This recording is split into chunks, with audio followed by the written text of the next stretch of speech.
নমস্কার, news hour prime নিউজে আপনাদের সবাইকে স্বাগত। আমি রয়েছে আপনাদের সাথে মীনাক্ষী। চোখ রাখছি খবরে। পরিকাঠামোগত উন্নয়নে রাজ্যে 7,000 কোটি টাকা ব্যয় করা হবে 2025-26 অর্থ বছরে। ভারতের উত্তর পূর্বাঞ্চলে অবকাঠামো উন্নয়ন বিষয়ক জাতীয় সেমিনারে বক্তব্য রাখতে গিয়ে এই কথাই জানিয়েছেন মুখ্যমন্ত্রী ডাক্তার মানিক সাহা। এই দিনের সেমিনারে বক্তব্য রাখতে গিয়ে আগরতলার রাধানগর থেকে আইজিএম চৌমুহরি পর্যন্ত এবং উদয়পুরে 2টি উড়ালপুল নির্মাণ করা হবে বলে জানিয়েছেন মুখ্যমন্ত্রী। এছাড়া ট্রিপল ফ্রিকশন পেন্ডুলাম প্রযুক্তির উপর ভিত্তি করে গোর্খাবস্তিতে হচ্ছে বহুতল বলে এদিনের সেমিনারে জানিয়েছেন মুখ্যমন্ত্রী doctor Manik Saha.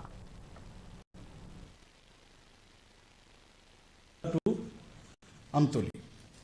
Construction of multiple flyover projects in Agartala and Udaipur to enhance urban mobility and to alleviate traffic congestion. In the first phase, one flyover shall be taken up from Radhanagar to IGM Hospital. 7 bypass roads are proposed for places like Kumarghat, Dhanpur, Monu, Ambasha, Teliamura, Ranir Bazar, Jirania, where national highway is passing through them. Construction of high-rise building is a challenge in northeastern region, being it is in seismic zone. Already we know about it. However, our engineers in this region do construct earthquake-resilient buildings. In Agartala, we have been constructing a high-rise multi-storied office building using modern technology of base isolation with triple friction pendulum, which would be able to sustain earthquake force up to 8.5 Richter scale. I am sure that when you are coming to this auditorium, just on the right side, you will find that building is coming up. We have also lighthouse project. It is almost at the verge of completion. We are also making Unity Mall and number of high-raised buildings for different departments. So in this way, we are developing the infrastructures in Tripura to make the northeastern at par with other parts of the country. I think this seminar is very important for that. Tripura নেশামুক্ত Tripura slogan তুলেছে রাজ্য সরকার। এক্ষেত্রে zero tolerance নীতি নিয়ে কাজ করার জন্য পুলিশকে দেওয়া হয়েছে নির্দেশ। হচ্ছে নেশা বিরোধী অভিযানও।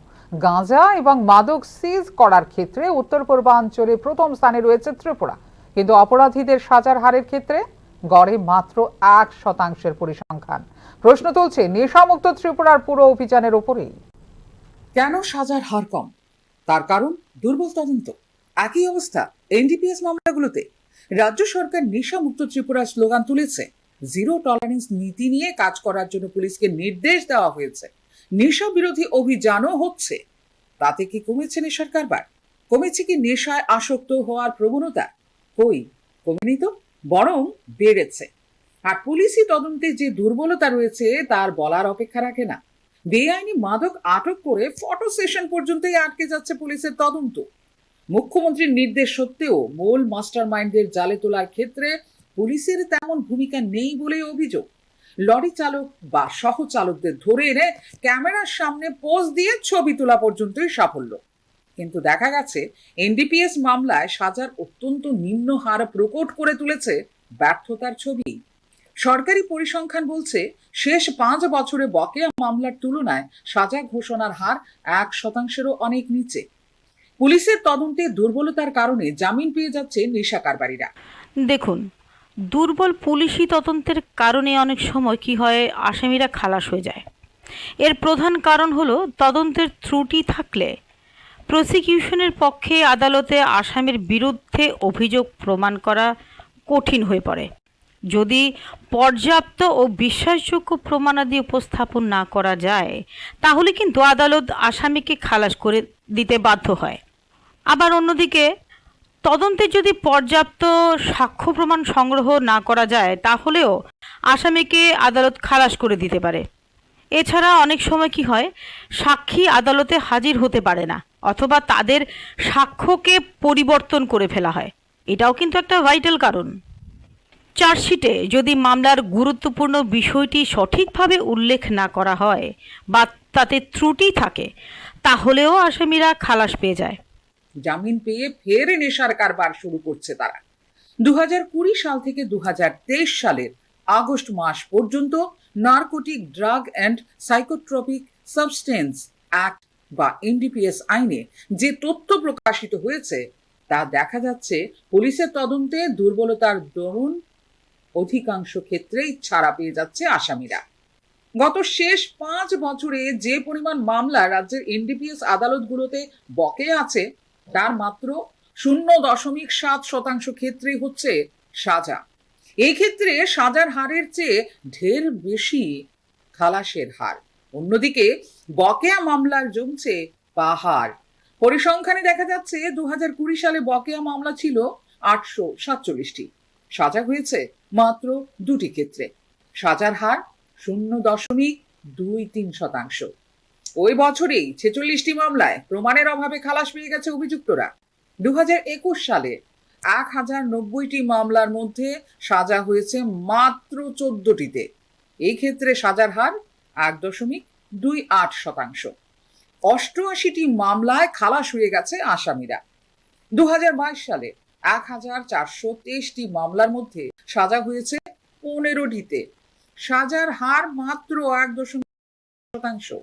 সাজা যত হয়েছে তার চেয়ে 10 গুণ বেশি হয়েছে খালাস। পরিসংখ্যানের হিসেবে যা 148। 2023 সালের চিত্রটাও অত্যন্ত করুণ। 1518টি বকেয়া মামলার মধ্যে সাজা হয়েছে মাত্র 6টিতে, অর্থাৎ সাজার হার মাত্র 0.39%। আরেকদিকে সাজার চেয়ে খালাস হয়েছে 9 গুণ বেশি। এই ক্ষেত্রে 54টা মামলা আছে খালাসের তালিকায়। 2024 সালে সাজার হার মাত্র 1.15%, অর্থাৎ একটু বেড়েছে। বেআইনি নেশার বিরুদ্ধে কথা বললেও এনডিপিএস মামলায় গ্রেপ্তারি পরোয়ানাগুলো ঠিকমতো কার্যকর করছে না পুলিশ। অভিযোগ কিন্তু এমনটাই। কার নির্দেশে ওয়ারেন্ট জারির পরও গ্রেপ্তার করা হচ্ছে না আসামিদের? প্রশ্ন কিন্তু সেখানেই। তাহলে পুলিশের একাংশ কি সরাসরি অসহযোগিতা করছেন মুখ্যমন্ত্রীর সঙ্গে? তাতেও কিন্তু উঠছে প্রশ্নচিহ্ন। এদিকে তাৎপর্যপূর্ণভাবে এনডিপিএস মামলার সংখ্যা বাড়ছে প্রতি বছর। অভিযুক্তের বিরুদ্ধে চার্জশিট না দিয়ে দেওয়া হচ্ছে চূড়ান্ত রিপোর্টও। 2021 সালে সর্বাধিক প্রায় 4.5% ক্ষেত্রে মামলায় না গিয়েই ফাইনাল রিপোর্ট দিয়ে দেয় পুলিশ। কেন এইভাবে ছাড় দেওয়া হচ্ছে অভিযুক্তদের তা জানা নেই রাজ্যের সাধারণ মানুষের। আদালতে বয়ান দিতে গিয়ে বিরূপ হয়ে যাচ্ছে সাক্ষীরা। অপরাধের সময় ভুয়ো সিম কার্ড ব্যবহার করছে অপরাধীরা। নেশা সামগ্রী বোঝায় যে বাহন ধরা পড়ছে কোনো কোনো ক্ষেত্রে বদল করে দেওয়া হচ্ছে তার নম্বর প্লেট, নয়তো চেসিস কিংবা ইঞ্জিনের নম্বর ঘষে ঝাপসা করে দিচ্ছে অপরাধীরা। এসব কারসাজি ধরেও তদন্তে তা কাটিয়ে ওঠার মতো উপাদান দিতে ব্যর্থ হচ্ছে পুলিশ। সব মিলিয়ে পুলিশের ব্যর্থতার কারণেই কি বাড়ছে নেশা কারবার? তাই এখন লাখ টাকার প্রশ্ন।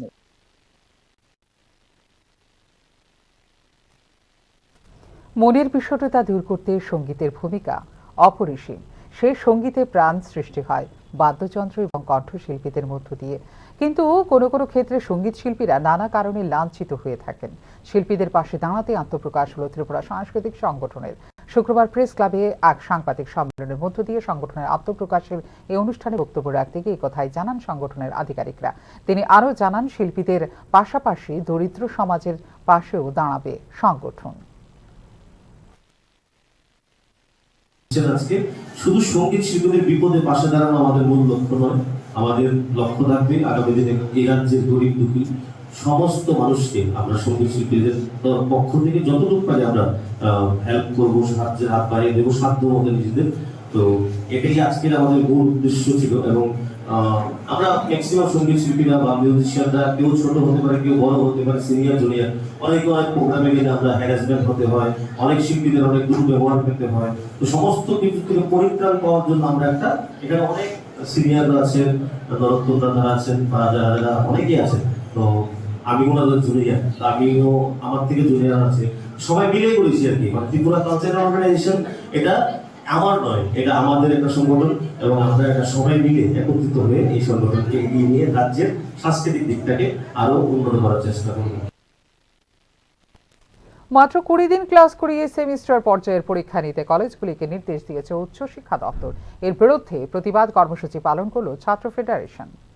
পঞ্চম সেমিস্টারের ফলাফল ঘোষণা না করে ষষ্ঠ সেমিস্টারের পরীক্ষা অনুষ্ঠিত করার জন্য ডিগ্রি কলেজগুলিকে নির্দেশ দিয়েছে উচ্চশিক্ষা দপ্তর। এর বিরুদ্ধে প্রতিবাদ কর্মসূচি পালন করল ভারতের ছাত্র ফেডারেশন। ইউজিসির গাইডলাইন অনুসারে যেখানে সেমিস্টারের পরীক্ষা নেওয়ার আগে ন্যূনতম 3 মাস বা 90 দিন ক্লাস করানো বাধ্যতামূলক, সেই ক্ষেত্রে মাত্র 20 দিন ক্লাস করেই কিভাবে পরীক্ষা নেওয়া হবে তা নিয়ে প্রশ্ন তুলল ছাত্র ফেডারেশন। ইউজিসির যে গাইডলাইন, সেই গাইডলাইন অনুসারে আমাদের মূলত কমপক্ষে ন্যূনতম যদি আমরা বলি 90 দিন অর্থাৎ 3 মাস ক্লাস করানোর পর এরপর একটা সেমিস্টারের পরীক্ষার পর আরেকটা সেমিস্টারের পরীক্ষা নিতে হয়। কিন্তু রাজ্যের উচ্চশিক্ষা দপ্তর এবং প্রশাসন শিক্ষা দপ্তরের যে গাফিলতি, তার দরুন ছাত্রছাত্রীদের 15-20 দিন পরীক্ষা আগে ক্লাস করানোর মধ্য দিয়ে তাদের পরীক্ষা নেওয়ার কথা ঘোষণা করেছে। এই যে ঘোষণা, এর ফলে রাজ্যের যে কলেজ পড়ুয়া মূলত ছাত্রছাত্রীরা আছেন, তারা যে অন্ধকারের মধ্যে নিজেদের নিমজ্জিত করার দিকে যাচ্ছে, তার বিরুদ্ধে আজকে আমরা এখানে প্রতিবাদ মিছিল এবং শিক্ষা ভবন চলো অভিযানের ডাক দিয়েছি। রাজ্য প্রশাসন, রাজ্য সরকার, সাধারণ ডিগ্রি কলেজগুলিতে একাডেমিক ক্যালেন্ডারের দাবিও করেছে ছাত্র ফেডারেশন। শিক্ষা দপ্তরের একটা ক্যালেন্ডার থাকে, সেই ক্যালেন্ডারকে মান্যতা দিতে হবে। শুধুমাত্র একাডেমিক ক্যালেন্ডার নামে রয়েছে, কিন্তু কাজের ক্ষেত্রে কিছুই নেই। আমরা বলবো এই একাডেমিক ক্যালেন্ডারকে আগামী দিনে মান্যতা দিতে হবে। এবং আমাদের যে তৃতীয় দাবি, আপনারা জানেন যে সারা দেশ ত্রিপুরা কেন্দ্রীয় বিশ্ববিদ্যালয় পরিচালনগত ত্রুটির কারণে পঞ্চম সেমিস্টারের ফলাফল ঘোষণা হয় দেরিতে। প্রতিষ্ঠানগত ব্যর্থতার ক্ষেত্রে ছাত্রছাত্রীদের শিক্ষার ধারাবাহিকতা বজায় রাখতে গিয়ে এবার মাত্র 20 দিন ক্লাস করেই ডিগ্রি কলেজের ছাত্রছাত্রীদের জন্য ষষ্ঠ সেমিস্টারের পরীক্ষার সূচি জারি করে ত্রিপুরা কেন্দ্রীয় বিশ্ববিদ্যালয়। বিষয়টি নিয়ে একদিকে যেমন প্রতিবাদ করছে বিভিন্ন ছাত্র সংগঠনগুলো, অপরদিকে অসন্তোষ হয়েছে সংশ্লিষ্ট পরীক্ষার্থীদের মধ্যেও। Bureau report, news now. সরকারি স্কুলগুলিতে নিম্নমুখী শিক্ষার মান, প্রয়োজনীয় শিক্ষকের অভাবে ধুঁকছে সরকারি বিদ্যালয়গুলো। 588টি স্কুলে রয়েছে একজন করে শিক্ষক। অবিলম্বে সরকারি স্কুলগুলিতে বাড়াতে হবে শিক্ষার মান।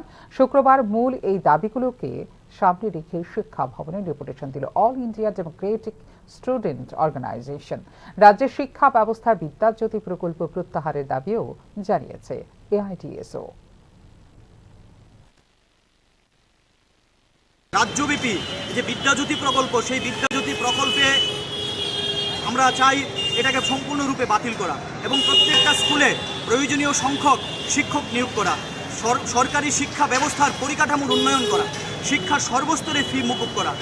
এই দাবিগুলি নিয়ে আমরা আজকে এখানে বিক্ষোভ সভা অনুষ্ঠিত করছি এবং আমরা লক্ষ্য করছি এই যে সরকারি শিক্ষার মান দিন দিন ক্রমশ নিচের দিকে নামছে। প্রত্যেক দিনের পত্রপত্রিকায় আমরা দেখছি ছাত্রছাত্রীরা স্কুল ক্লাস বন্ধ করে তারা আজকে রাস্তায় বিক্ষোভ দেখাচ্ছে। কোথাও শিক্ষকের সমস্যা, কোথাও শিক্ষার বিভিন্ন সমস্যা। তাহলে সরকার এই যে শিক্ষার যে এরকম একটা সরকারি শিক্ষার মান নষ্ট হচ্ছে, তাহলে সরকার তো আরও বেশি স্বতঃস্ফূর্ত হওয়ার কথা। এবং আমরা তাও লক্ষ্য করছি যে দেখুন আপনারা, বিজেপি সরকারের সময়ে জীবনযাত্রার মান তলানিতে ঠেকেছে, বিশেষ করে গ্রামীণ এলাকার মানুষের। একদিকে কাজ এবং খাদ্যের অভাব, অপরদিকে নিত্য প্রয়োজনীয় পণ্যমূল্যের ঊর্ধ্বগতি। স্বাভাবিক কারণে এবার বিজেপি থেকে মুখ ফিরিয়ে নিচ্ছেন উপজাতিরাও। ঋষভুক বিধানসভা কেন্দ্রের অন্তর্গত মনিরামপুর ভাস্করপাড়া এডিসি ভিলেজে আয়োজিত যোগদান সভায় এমনটাই জানিয়েছেন প্রদেশ কংগ্রেস সভাপতি আশিস কুমার সাহা। আসন্ন এডিসি নির্বাচনকে কেন্দ্র করে পাহাড়ে সংগঠনকে সুসংহত করার কাজ চলছে বলেও এদিন জানিয়েছেন ত্রিপুরা প্রদেশ কংগ্রেস সভাপতি। জনগণ গর্জে উঠছে, বিশেষ করে আদিবাসী এলাকার মানুষ আজকে বুঝতে পারছে সর্বভারতীয় ক্ষেত্রে যেমন আদিবাসীরা লাঞ্ছিত, নিপীড়িত, অত্যাচারিত এবং তাদের অর্থনৈতিক উন্নয়নে ভারতবর্ষের বিজেপি সরকার যতটা উদাসীন, এই রাজ্যেও ডাবল ইঞ্জিনের বিজেপি সরকার তারাও উদাসীন ভূমিকা পালন করে চলেছেন। মানুষ কর্মসংস্থানের প্রশ্নে সরকারি চাকরি থেকে যারা প্রত্যাশা রেখেছিল এই সরকারের উপর যে প্রতি বছর যারা 50,000 চাকরি প্রদানের জন্য যুবক যুবতীদের কাছে যে প্রতিশ্রুতি রেখেছিলেন, এই প্রতিশ্রুতি খেলাপি সরকারের বিরুদ্ধে মানুষ এখন গর্জে উঠছে। দল পরিত্যাগ ফলাফল প্রকাশ এবং অবিলম্বে নিয়োগ প্রক্রিয়া সম্পন্ন করার দাবিতে মুখ্যমন্ত্রীর বাড়ির সামনে ধর্ণা এবং বিক্ষোভ প্রদর্শন করলেন 2022 সালের এসটিজিটি পরীক্ষার্থীরা। পরবর্তী সময়ে পুলিশি হস্তক্ষেপে নিয়ন্ত্রণে আসে পরিস্থিতি। ফলাফল প্রকাশ করে নিয়োগ প্রক্রিয়া দ্রুত সম্পন্ন করার জন্য মুখ্যমন্ত্রী বাসভবন ঘেরাও করে বিক্ষোভ প্রদর্শন করেন 2022 সালের এসটিজিটি পরীক্ষার্থীরা। পরবর্তী সময়ে আটক করে সেখান থেকে নিয়ে যায় পুলিশ। 2022 সালে এসটিজিটি পরীক্ষার নোটিফিকেশন প্রকাশ হয়েছিল, না হয় পরীক্ষাও। সেখানে পরীক্ষা দিয়েছিলেন রাজ্যের বেকার যুবক যুবতীরা। কিন্তু 2025 সাল চলে আসলেও সেই পরীক্ষার ফলাফল ঘোষণা করা হয়নি এখনো, জানান সংশ্লিষ্ট পরীক্ষার্থীরা। তবে যারা 2022 সালে পরীক্ষা দিয়েছিলেন তাদের অনেকেরই পেরিয়ে গেছে বয়স সীমা, ফলে এখন আর পরীক্ষা দিতে পারবেন না তারা। এক্ষেত্রে মুখ্যমন্ত্রীর হস্তক্ষেপ দাবি করেন সংশ্লিষ্ট পরীক্ষার্থীরা। যে পোস্টটা ক্রিয়েট করেছে ক্যাবিনেটই বলুন আর দপ্তরই বলুন, ওই পরীক্ষার যে নতুন যে ক্রিয়েশনটা করেছে সেটা আমাদের নিয়োগ নীতি কমপ্লিট না করে আমরা যে নোটিফিকেশন যে আমাদেরকে দিয়েছিল 2022, সেটার মধ্যে যে আমরা টাকা ভরে যে আমরা পরীক্ষাটা দিয়েছিলাম সেটা আমাদের নৈতিক দাবি ওনাদের কাছে চাওয়ার জন্য, আর সরকারের নৈতিক ডিউটি ও রেজাল্টটা আমাদেরকে দেওয়ার জন্য। ঠিক আছে, তো এটাই আমরা চাই, আমাদের রেজাল্টটা কমপ্লিট করে, আমাদের রিক্রুটমেন্ট পলিসিটা কমপ্লিট করে তারপর যেন নতুন পরীক্ষা হয়। কারণ আমাদের মধ্যে অনেকেই আছে হাই স্কোরার, তো যেহেতু হাই স্কোরার আছে তারা কি আবার দ্বিতীয়বার এই 22 পরীক্ষা দিয়ে আবার 23-24 পার করে 25-এ গিয়ে আবার পরীক্ষা দেবে ফর্ম ভরে? কেন পরীক্ষা দেবে? পরীক্ষা কেন দেবে? একটা পরীক্ষা কেন দুবার ওরা বসবে? তো আমাদের এটাই দাবি, আমরা রেজাল্ট চাই, রেজাল্ট আমাদের অতি সত্ত্বর দিতে হবে।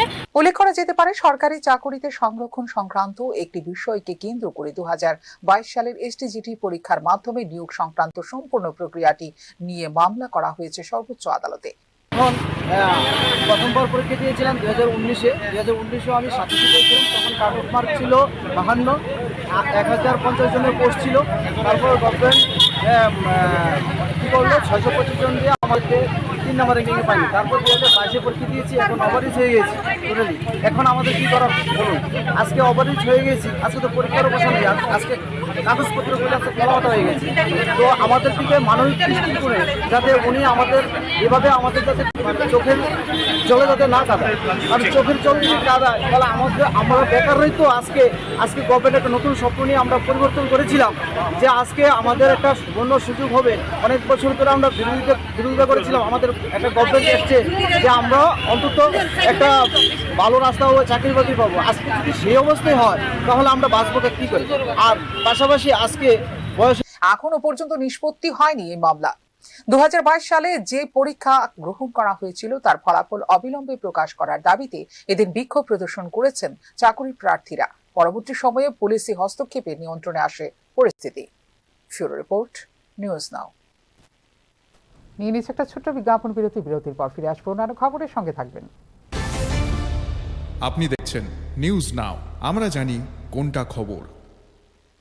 প্রথম আলো এলো শুদ্ধ সকাল, শুদ্ধ সলিলে আজ বাজালো ত্রিতাল, মন্দিরে শুদ্ধ পূজার ধ্বনি, অগ্নি শুদ্ধ হলো সিঞ্জিনী, পরিণীতা নারী তুমি অনুপমা, শুদ্ধ সোনায় সাজো হে নিরুপমা। শুদ্ধতার স্বর্ণ মন্দির, কালিকা জুয়েলার্স, আগরতলা। একটু চেষ্টাতেই দুল লেগে যায় নববধূর কানে, একটু চেষ্টাতেই মানিয়ে নেওয়া যায় বিবাহিত জীবনে। নানা অনুভূতি জড়ানো বিয়ের গয়না, শ্যাম সুন্দর কোম্পানি জুয়েলার্স। আপনি দেখছেন নিউজ নাও, আমরা জানি কোনটা খবর। বিরতির পর স্বাগত, চোখ রাখছে অন্যান্য খবরে। বিগত কিছুদিন পূর্বে ধলাই জেলার নালকাটা এলাকার 82 মাইলে একটি জনজাতির বয়েজ হোস্টেলে 10ম শ্রেণীর ছাত্র জেকিম মারাক আত্মহত্যার পথ বেছে নেয়। ছাত্রের আত্মহত্যার কারণ এখনো স্পষ্ট হয়নি। শুক্রবার এই বিষয়ে খোঁজ খবর নিতে হোস্টেল পরিদর্শনে যান রাজ্যের জনজাতি কল্যাণ দপ্তরের মন্ত্রী বিকাশ দেববর্মা। ছাত্রের অকাল মৃত্যুতে গভীর শোক প্রকাশ করেন তিনি। হোস্টেলের ছাত্ররা যেন পুঁথিগত শিক্ষার পাশাপাশি খেলাধুলায় নিজেদের ব্যস্ত রাখে এবং কোনোভাবে নেশার শিকার না হয়, হোস্টেল কর্তৃপক্ষকে সেই বিষয়ে নজর রাখতে হবে বলে জানান জনজাতি কল্যাণ দপ্তরের মন্ত্রী বিকাশ দেববর্মা।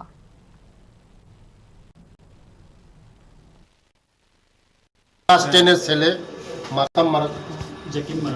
জাকিম মারাক স্টুডেন্ট এই 82 মাইল হোস্টেল বয়েজ হোস্টেলের মধ্যে সুইসাইড করেছে। তার জন্য শুনে আমি থাকতে পারি নাই। সুইসাইড করার 2-3 দিন আগেই আমি এসেছিলাম, তাদের সঙ্গে দেখা করেছিলাম। কারণ এখানে আমাদের জনজাতি ছেলেরা হোস্টেলে থাকে মতলব তাদের ভবিষ্যৎ গড়ার জন্য, দেশ গড়ার জন্য, জাতি গড়ার জন্য। আবারও সন্ধান মিলল বাংলাদেশি অনুপ্রবেশকারীদের। 150 থেকে 200 বাংলাদেশি অবৈধভাবে বসবাস করছে রাজ্যের সিপাহীজলা জেলায় বলে অভিযোগ করেন এমডিসি উমাশঙ্কর দেববর্মা। মূলত সোনামুড়া মহকুমার 8টি জেলায় এদের বসবাস বলে জানান তিনি আরও জানান, রিজার্ভ ফরেস্ট এলাকায় প্রায় 3000 কাটা জায়গা জুড়ে বসবাস করছে এই বাংলাদেশি পরিবার এবং অবৈধভাবে চাষ করছে গাঁজা। অবিলম্বে তাদের শনাক্ত করে ফেরত পাঠানোর দাবিতে শুক্রবার সিপাহীজলা পুলিশ সুপারের কাছে ডেপুটেশন দিলেন এমডিসি উমাশঙ্কর দেববর্মা।